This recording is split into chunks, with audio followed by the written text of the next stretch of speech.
ইসলামী দলের বাহিরে যাদেরকে ভোট দেওয়ার জন্য ইঙ্গিত দিতেছেন আপনারা, তারা তো শরীয়তে বিশ্বাস করে না। তারা তো বলতেছে বাংলাদেশের হয়ে গেছে মৌলবাদের অভয়ারণ্য, একথা বলে নাই বলছে।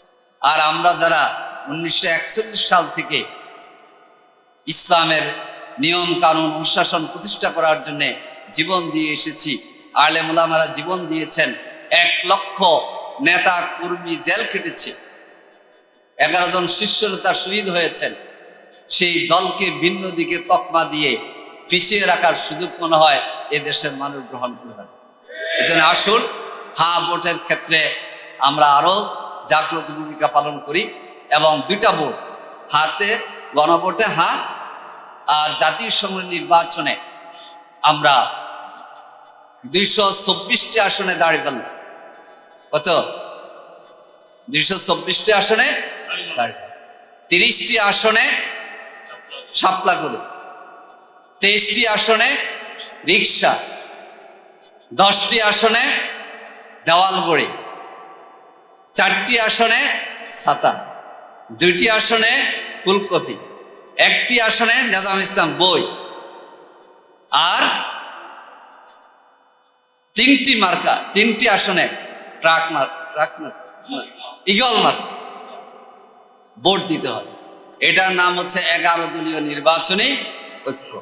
ইনশাআল্লাহ 11 দলীয় নির্বাচনী ঐক্যের পেছনে মানুষের দোয়া আছে, মা বোনদের দোয়া আছে। কি বলেন? এখানে তো আমরা সব ভাইরাস, ভিতরে কি জাগরণ তৈরি হয়েছে জানেন? আমাদের এক জায়গার জরিপ এসেছে আমাদের কাছে। এই জরিপে দেখা যায় পুরুষ 33% আর মহিলা 43%, পুরুষ 53%, মহিলা 73%। একটা আসন কথা বললাম। এই জাগরণ আশা করি কেউ ঠেকাতে পারবে না। এই জন্য দেখেন কত দুষ্ট বলেছে নেকাব করে দেখতে হবে ভোট কেন্দ্রে কিনা, কত দুষ্টামি শুরু হয়েছে। কোন দুষ্টামি, কোন ফতুয়া এবং কোন ধরনের চক্রান্ত এই জাগরণ ঠেকাতে পারবে না। হাতে গণভোটে হা বিজয় হবে।